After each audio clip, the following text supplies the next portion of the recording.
अगर पुलिस आसपास भी नजर आ जाए तो इंसान घबरा जाता है, और वही पुलिस अगर आपके पड़ोस में कहीं आ जाए तो व्यक्ति घबराने लग जाता है, परेशान होने लग जाता है। तो सोचकर देखिए, अगर वही पुलिस अचानक आपके घर पर आ जाए तो आपकी क्या सिचुएशन होगी। तो व्यक्ति अचानक घबरा जाता है, परेशान होने लग जाता है, सोचने लग जाता है कि क्या क्राइम हो गया, क्या हो गया, मेरे खिलाफ किसी ने कंप्लेंट तो नहीं कर दी, या पुलिस मेरे को अरेस्ट करने तो नहीं आई है। तो ये नॉर्मल व्यक्ति की घटना हो जाती है कि वो सोचने लग जाता है इन चीजों को। लेकिन अगर पुलिस अचानक आपके घर आ जाती है तो आपको पैनिक नहीं होना। आज हम इस वीडियो में इसी टॉपिक पे बात करेंगे कि अगर पुलिस अचानक आपके घर आ जाए तो आपको क्या करना चाहिए। तो दोस्तों, मैं नरेश कुमार एडवोकेट, और अगर आपने हमारे चैनल को अभी तक सब्सक्राइब नहीं किया है तो प्लीज सब्सक्राइब कर लीजिए, क्योंकि लेटेस्ट वीडियो जो है वो टाइमली बेसिस पर आपके पास आती रहे। तो स्टार्ट करते हैं वीडियो को। तो दोस्तों, अगर पुलिस अचानक आपके घर आ जाती है तो फिर आपको पैनिक नहीं होना है। आपको उनसे पूछना है कि क्या रीजन है, क्या मेरे खिलाफ कोई कंप्लेंट हुई है, या फिर मेरे खिलाफ कोई वारंट इशू हुए हैं। तो आपको उनसे जानकारी लेनी है कि आपको हमारे घर आने का क्या रीजन है। तो what to do if police suddenly come to the house. अगर अचानक पुलिस आ रही है आपके घर पर तो ये बहुत सोचने वाली बात है, और आपको परेशान नहीं होना पड़े। एक्चुअल में 4 रीजन होते हैं जो पुलिस आपके घर पर आती है। No 4 reason for police to come house. कि जो 4 रीजन है कि पुलिस इन 4 कारणों से आपके घर पर आती है। फर्स्ट वन है कोर्ट का सम्मन और नोटिस।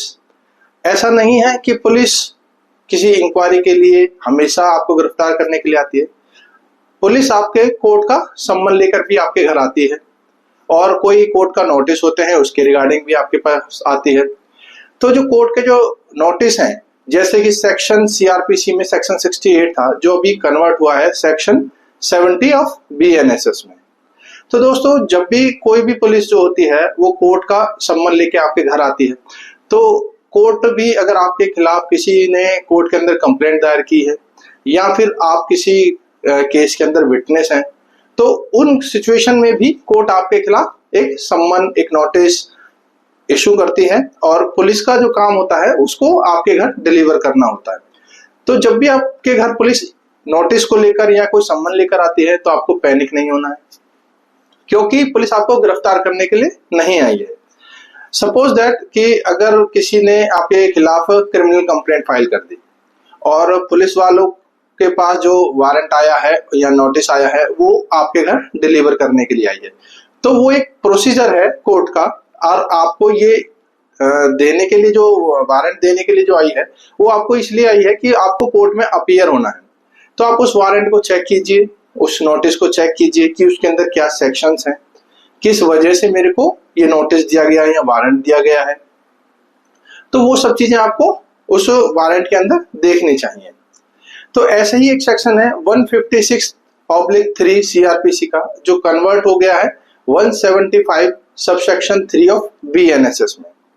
तो दोस्तों, ये कोर्ट के सम्मन्स होते हैं, नोटिस होते हैं, जो पुलिस आपको आपके घर लेकर आती है। तो इस सिचुएशन में आपको पैनिक होने की बिल्कुल भी जरूरत नहीं है। तो सेकंड वन होता है पुलिस नोटिस या किसी इंक्वायरी के लिए। तो जो पुलिस होती है, पुलिस कुछ नोटिस आपके अगेंस्ट में इशू करती है। जैसे फर्स्ट वन है सेक्शन 160 सीआरपीसी, जो अभी कन्वर्ट कर दिया गया है सेक्शन 179 ऑफ बीएनएसएस में। जैसा कि अगर कोई मान लीजिए एक्सीडेंट हो गया और आप उस एक्सीडेंट के टाइम पर वहां पर सडनली थे, तो पुलिस आपको 179 का नोटिस इशू करेगी और आपको पुलिस स्टेशन में बुलाएगी कि आप पुलिस स्टेशन में आइए और अपने स्टेटमेंट रिकॉर्ड कीजिए। लेकिन आपको फोर्स नहीं कर सकती पुलिस। अगर आप वहां पर स्टेटमेंट रिकॉर्ड करना चाहते हैं तो रिकॉर्ड कीजिए और आप उस केस के अंदर आई विटनेस बनिए। अगर आप नहीं बनना चाहते हैं तो आपको फोर्स पुलिस नहीं करेगी, आप साफ साफ वहां पर मना कर सकते हैं। सेकंड वन है सेक्शन 91 सीआरपीसी, जो सेक्शन 94 ऑफ बीएनएसएस में कन्वर्ट हो चुका है।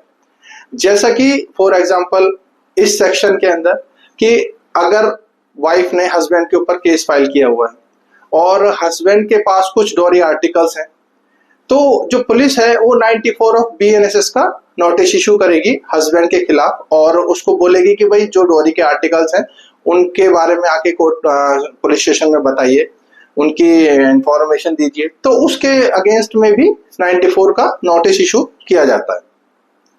जैसे कि अगर किसी एम्प्लॉय है कोई कंपनी के अंदर और उसने अपने कंपनी के खिलाफ कोई केस फाइल किया है और कंपनी के खिलाफ उसके डॉक्यूमेंट्स हैं कंपनी के पास और उसके पास जो सैलरी रजिस्टर्ड हो या फिर कोई अटेंडेंस रजिस्टर्ड हो, तो जो पुलिस है 94 ऑफ BNSS का नोटिस इशू करती है कंपनी को कि भाई आप ये सारे डॉक्यूमेंट्स लेकर थाने में आइए और हमें आपसे ये जानकारी लेनी है।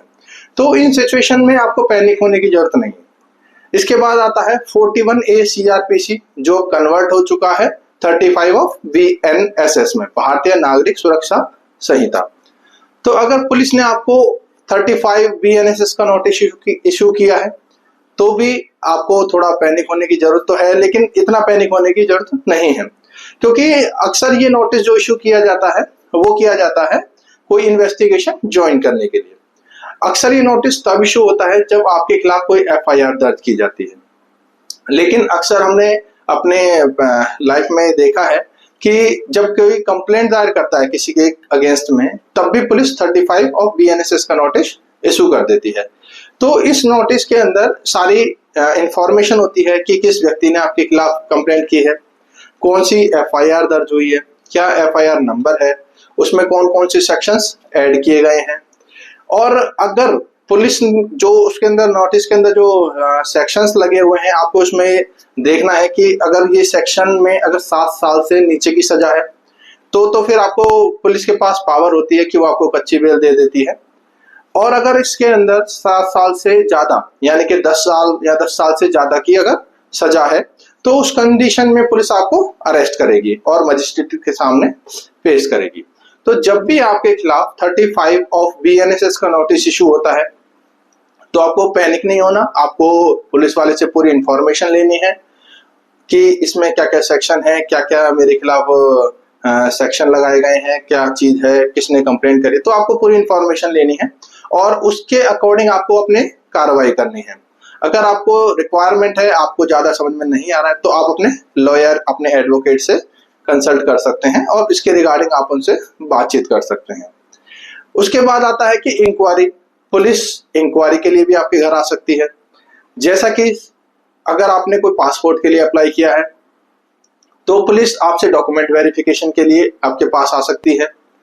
तो इसमें पैनिक नहीं होना है। अगर पुलिस आपके घर आती है तो आप उनको डॉक्यूमेंट्स दिखाइए, अपने उनकी तसल्ली कीजिए, जो वो पूछते हैं उसका आप जवाब दीजिए।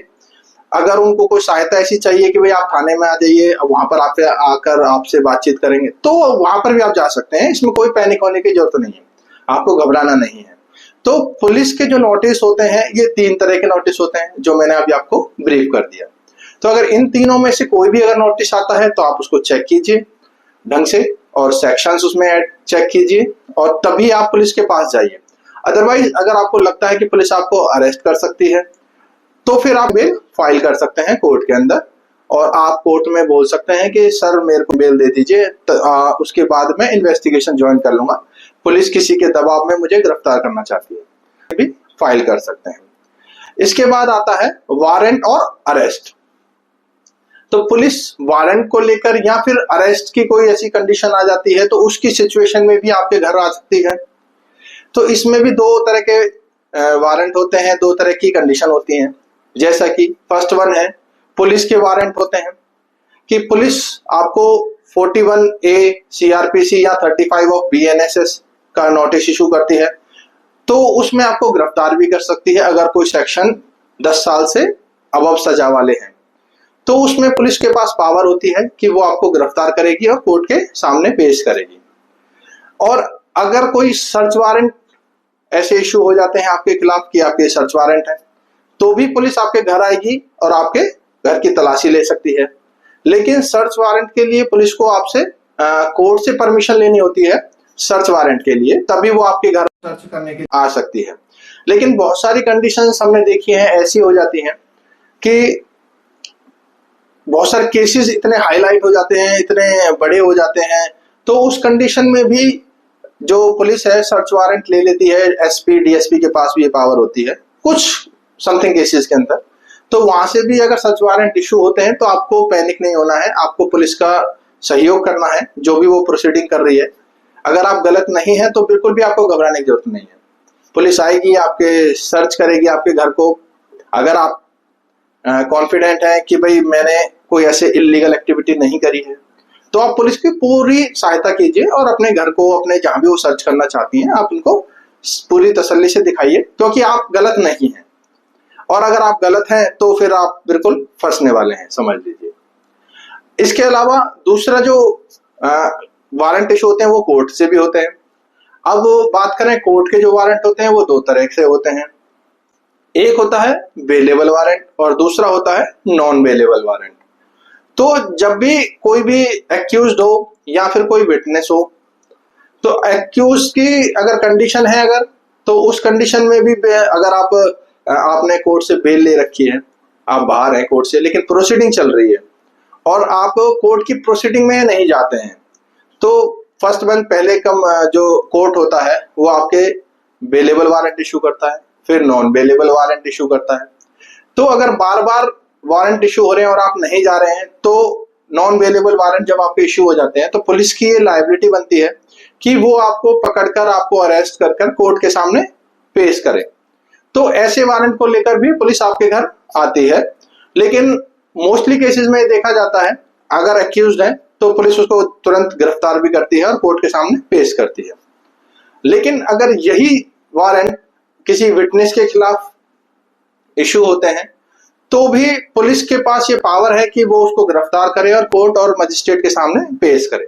लेकिन अक्सर ये देखा गया है कि पुलिस ज्यादा गिरफ्तार करने की कोशिश नहीं करती है, वो सिर्फ आपके सम्मन डिलीवर करने के लिए घर पर आती है और आपको एक सजेशन देती है या फिर आपको एडवाइस देती है कि भाई आप कोर्ट के अंदर जाइए और इसको डिसमिस कराइए, वहां पर आप अपनी जो भी आपकी प्रॉब्लम्स है कोर्ट में जाकर बताइए। क्योंकि ज्यादातर देखा गया है कि अगर पुलिस गिरफ्तार कर लेती है तो वो कोर्ट में पेश करेगी और वहां पर वकील के थ्रू या एडवोकेट के थ्रू आपको बेल मिल जाएगी, और ये इसमें प्रोसीडिंग में सिर्फ टाइम लगता है, तो पुलिस अपना टाइम ज्यादा वेस्ट नहीं करना चाहती, इसीलिए वो नॉर्मली सम्मान आपके पास डिलीवर करती है और आपको एक सजेशन देती है कि भाई आप कोर्ट में जाइए, कोर्ट में अपीयर हुई और वहां जो भी प्रोसीडिंग्स हैं उसमें आप अपना सहयोग दें।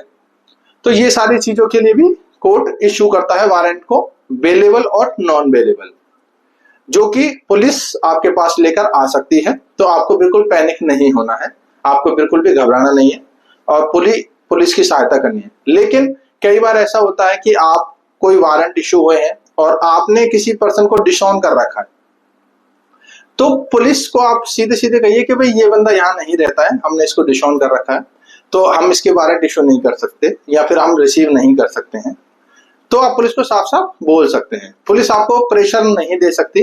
अगर बार बार पुलिस वारंट इशू कर रही है, आपने उनको इन्फॉर्मेशन दे दी है, तो आप पुलिस की कंप्लेंट फाइल कर सकते हैं कि सर मेरे को ये बेफालतू की परेशान कर रहे हैं, हमने आपको क्लियरली कह दिया। या फिर आप जो वारंट आते हैं ना उसके ऊपर पीछे आप भी मेंशन कर सकते हैं इन चीजों के लिए, आपको कोई भी डिनाई नहीं कर सकता। तो अगर ऐसी सिचुएशन है कि आपने किसी पर्सन को बेदखल कर रखा है, डिसऑन कर रखा है, तो आप वहां पर क्लियरली इस चीज को बोल सकते हैं। ठीक है। उसके बाद चौथा आता है illegal threaten by the police, कि बहुत बारी सिचुएशंस ऐसी देखी गई हैं कि पुलिस आपको बेवजह परेशान करने के लिए आ जाती है। अगर किसी ने आपके खिलाफ कंप्लेंट कर दी तो पुलिस 2-3 बंदों को लेकर, 2-3 पुलिस वालों को लेकर आपके घर आ जाएगी और आपको डराने लगेगी, धमकाने लगेगी कि हम ये कर देंगे, हम वो कर देंगे, हम आपको अरेस्ट कर लेंगे। तो आप उनसे क्लियरली बोलिए जो आपको करना है आप कीजिए। अगर आप उनको सीधा सीधा बोलिए कि सर आप मेरे को धमकाने के लिए मत आइए, तो आप उनको क्लियरली कीजिए कि सर आप मेरे को बार बार धमकाने के लिए मत आइए और आप मेरे को 41A का या फिर 35 ऑफ BNSS का नोटिस इशू कीजिए और उसके बाद मैं आपको रिप्लाई करूंगा, आप बार बार आकर मुझे परेशान ना करें। तो अगर पुलिस भी इस तरीके की कोई इलीगल एक्टिविटी करती है, आपको डराती है, धमकाती है, तो भी आप पुलिस की शिकायत पुलिस में ही कर सकते हैं।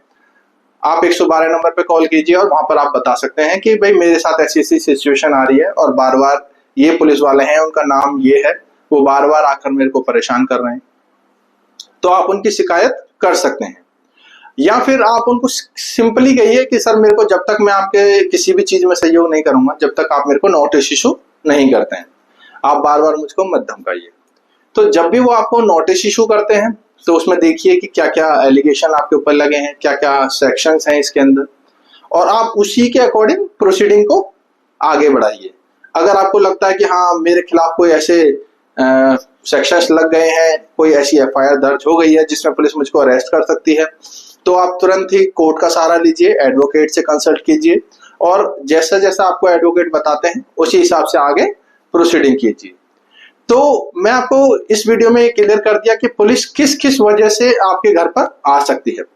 ये 4 कारण हैं जिसकी वजह से पुलिस आपके घर आ सकती है, और इन चारों कारणों के अगर आपको नॉलेज है, आपको अपने लॉ के बारे में पता है, आपको सेक्शंस के बारे में पता है, तो आप पुलिस से क्लियरली हैंडल कर सकते हैं कि सर ये अगर कोई भी कारण है तो आप उसी तरीके से पुलिस के साथ सपोर्ट कर सकते हैं, उसी तरीके से पुलिस की प्रोसीडिंग में आप उनका सहयोग कर सकते हैं।